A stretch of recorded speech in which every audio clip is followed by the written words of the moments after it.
بسم اللہ الرحمن الرحیم۔ السلام علیکم، کیسے ہیں پیارے ساتھیوں؟ امید ہے اللہ پاک کی رحمت کے سائے میں ہوں گے۔ اللہ پاک آپ تمام لوگوں کو ہدایت پانے والوں میں شامل فرما دے، آمین یا رب العالمین۔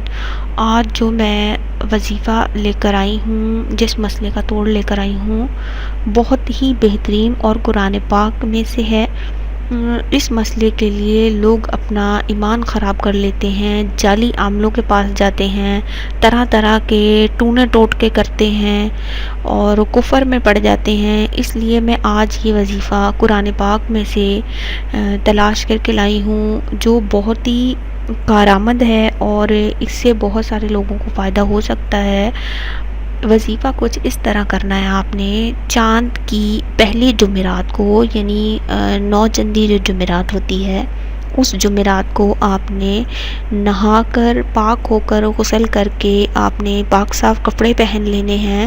اس کے بعد نماز عشاء کسی ایسی جگہ آپ نے بیٹھنا ہے جہاں آپ کو کوئی بھی ڈسٹرب نہ کر سکے، کوئی بھی خلل نہ ڈال سکے آپ کے وظیفے میں۔ آپ نے وظیفہ کچھ اس طرح کرنا ہے، پہلے آپ نے 7 مرتبہ آیت الکرسی پڑھنی ہے اور 7 مرتبہ تیسرا کلمہ پڑھ کر اپنے اوپر دم کر لینا ہے، اپنے پورے جسم پر ہاتھ پھیر لینا ہے، ہاتھوں پر پھونک مار کر، تاکہ آپ ایک حصار کی مانند ہو جائیں، آپ کے گرد ایک حصار ہو جائے، آپ اللہ پاک کی رحمت میں آ جائیں۔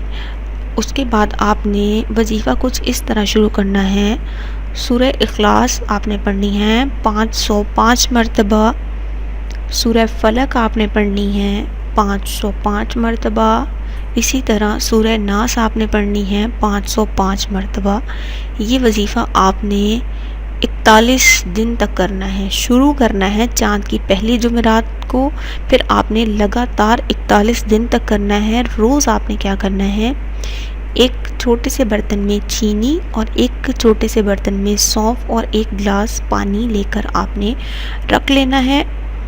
آپ نے روز پڑھنی ہے یہ صورتیں جو میں نے آپ کو بتائیں، سورہ اخلاص، سورہ فلق اور سورہ ناس، ان پہ دم کر لینا ہے اور پانی، چینی اور سونف کو محفوظ کر لینا ہے آپ نے۔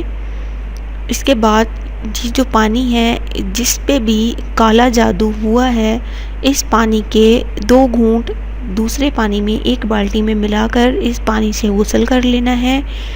چینی اور سونف کو ملا کر آپ نے کھا لینا ہے اور اس چینی اور سونف کو رکھ لینا ہے سنبھال کر، اور پانی کو بھی رکھ لینا ہے۔ پانی میں سے ایک گھونٹ دوسرے پانی میں مکس کر کے آپ نے جس پہ جادو ہوا ہے اس کو پلاتے رہنا ہے۔ انشاءاللہ تعالی اس وظیفے سے جادو کا توڑ ہو جائے گا، کالا جادو جتنا بھی سخت ہوگا اس کا حل نکل آئے گا انشاءاللہ۔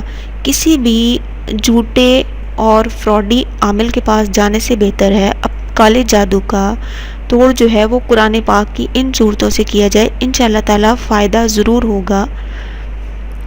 اگلی ویڈیو تک کے لیے اجازت دیجیے۔